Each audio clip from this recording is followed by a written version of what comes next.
नमस्कार। मैं डॉक्टर सुषमा मेहता उपस्थित हूँ लेकर इस धारावाहिक कहानियों की श्रृंखला में लेकर अपनी ही लिखी कहानी पहले मुर्गी या अंडा का 18वां भाग।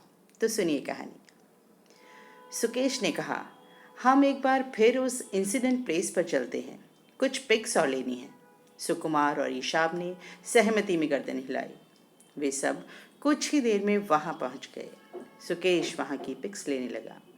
जज साहब की कॉटेज का गार्डन अब चहल पहल भरा था। अनिंद्या के मम्मी, पापा, सिंगल अंकल, आंटी और उनका बेटा पुरू वहीं बैठे थे। अनिंद्या ने जैसे ही गेट खोलने के लिए कदम आगे बढ़ाया, सुकुमार की नज़र नेम प्लेट पर पड़ी, रिटायर्ड जज पीपी सिंगल। सुकुमार और ईशाब ने एक दूसरे को देखा और तय कर लिया, क्यों न इस बारे में जज साहब का भी इंटरव्यू कर लिया जाए। ईशाब ने तुरंत अनिंद्या से कहा, can we take his interview in this context? You better ask him, Anindya ने कहा। लड़कियों के पीछे पीछे ईशाब और सुकुमार भी अंदर चले गए। अनिंद्या तेजी से अपने मम्मी पापा की तरफ लपकी और मम्मा से लपट गई। बोली, आप दोनों कब आए? बस थोड़ी देर पहले, पापा ने उसे गले लगाते हुए कहा। जज साहब आज का इंसिडेंट सुना रहे थे। तूने बड़ा हिम्मत का काम किया है, मामा ने कहा। बेटी किसकी है? पापा ने हंसकर कहा। यहाँ शिमला में तो मैं ही इसका गार्जियन हूँ, तो इस हिसाब से कुछ तो इसमें जज के भी गुण आए होंगे। जज साहब की बात को, माहौल को और भी पारिवारिक बना दिया। अनिंद्या अंकल से लिपट गई। उन्होंने प्यार से उसके सिर पर हाथ फेरा। उसने अंजलि और सुनिधि से सबको इंट्रोड्यूस करवाया। सुकुमार ने अपना और दोस्त का परिचय देते हुए सिंगल अंकल से पूछा, sir, may I take your interview in this context? Sure sure, uncle ने कहा। आंटी ने मेड को इशारा किया, वह कुछ और चेयर्स लान में रख गई। सब बैठ गए। जज साहब ने अनिंद्या से कहा, बेटा, यह पुरू है। अनिंद्या ने कहा, हेलो।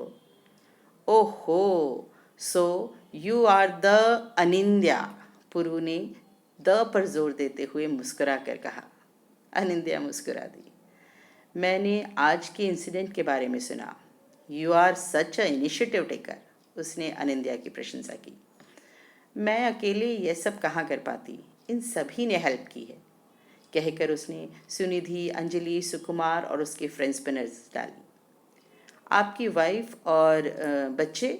उसने पुरू से पूछा। चंडीगढ़, 2 दिन वहाँ स्टे करेंगे, उनके रिलेटिव के यहाँ कोई फंक्शन है, पुरू ने बताया। तब तक सुकेश भी आ चुका था। मेड सबके लिए चाय नाश्ते का इंतज़ाम कर चुकी थी। हाँ, तुम क्या कह रही थी? उस हिम प्रतिमा की कोई नई कहानी बन गई, क्या हुआ? अंकल ने पूछा। हिम प्रतिमा? पुरू का प्रश्न था। हाँ, ये नाम इसी ने रखा है उस लेडी का। हिम प्रतिमा मीन्स स्नो स्टैचू, बर्फ की मूर्ति। सिंगल अंकल ने यह कहते हुए अनिंद्या की तरफ देखा। व्हाट अ यूनिक नेम, पुरू का रिएक्शन था। उसका रियल नेम था शुभ्रा, तो अब उसका पूरा नाम है शुभ्रा हिम प्रतिमा, अंजलि ने कहा। बहुत खूबसूरत, अब आंटी के मुंह से निकला, शुभ्रा हिम प्रतिमा। अब अनिंद्या ने सारी बात डिटेल में बतानी शुरू की। बीच बीच में बाकी सब भी उसका साथ दे रहे थे। उन सब ने हिम प्रतिमा के साथ जो सेल्फीज ली थीं वह भी दिखाई। जब तक कहानी चल रही थी वहाँ मौन पसरा हुआ था। जैसे ही उसकी एंडिंग हुई, हैप्पी एंडिंग, सबने राहत की सांस ली। इतने में सिंगल अंकल के मोबाइल की बेल बजी। उन्होंने फ़ोन उठाया और कहा, शुभम भवतु। थोड़ी देर बात करते रहे और फिर फ़ोन रख दिया। सुकुमार ने पूछा, अंकल, आप हेलो नहीं कहते? क्यों? यह शुभम भवतु क्या है? व्यक्ति का चरित्र बहुत छोटी छोटी बातों से झलकता है। आज मौका मिला है तो सुकुमार सिंगल अंकल के व्यक्तित्व को समझना चाहता है, इसीलिए उसने यह प्रश्न किया। सिंगल अंकल ने उसे गहरी नज़रों से देखा। लड़का शायद उन्हें समझना चाहता है कि इस इंसिडेंट के लिए उनका इंटरव्यू लेना कितना सही होगा। सुकुमार ने तुरंत कहा, नो नो, अगर इच्छा न हो तो आप इस प्रश्न का उत्तर नहीं भी दे सकते हैं, कोई कंपल्शन नहीं है। पापा हमेशा फ़ोन पर यही कहते हैं, शुभम भवतु। हेलो कभी नहीं कहते। पर क्यों नहीं कहते, इसका कारण जानने के बारे में कभी नहीं सोचा। क्वेश्चन अच्छा है पापा, आज बता ही दीजिए, उनके बेटे पुरु ने हंसकर कहा। अंकल कहने लगे, शुभम भवतु यानी स्टे ब्लेस्ड। मैं जज रहा हूँ और कितने लोगों के फ़ोन मुझे आया करते थे, कितने अपराधियों को सज़ा देनी पड़ती थी। मैं किसी के लिए बायस न हो जाऊँ, यही बात मन में रहती थी। तो इसके लिए मैंने यह तरीका निकाल लिया, शुभम भवतु कहने का। सभी के प्रति मनुष्य होने के नाते गुड विशेस तो दी ही जानी चाहिए।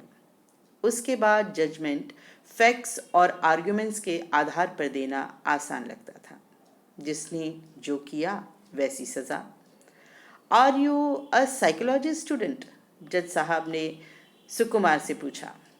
उनके यह कहते ही सुकुमार तुरंत उठा और उसने जज साहब के पैर छू लिए। Yes sir, I am pursuing my PhD in psychology. क्या पारखी नज़र है इनकी। उसने अपना सब्जेक्ट तो बताया नहीं था, सिर्फ कहा था यूनिवर्सिटी का स्टूडेंट है। सुकुमार ने सोचा, आपका जजमेंट कभी गलत नहीं हुआ?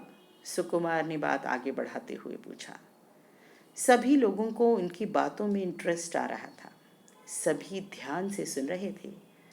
जज साहब ने संतोष भरी दृष्टि से उसे देखकर कहा, तो आज की कहानी बस इतनी ही। सदियों से चले आ रहे इस प्रश्न का, पहले मुर्गी या अंडा, इसका उत्तर कहानी के अगले भागों में आपको मिलेगा। तो ध्यान से सुनते रहिए कहानी, और हाँ, अपने व्यूज़ ज़रूर शेयर करें। तो आज की कहानी बस इतनी ही। पहले मुर्गी या अंडा, इस प्रश्न का उत्तर जानने के लिए अगले भाग ज़रूर सुनते रहिएगा। नमस्कार, शुभम भवतु, पुनः मिलिष्यामः।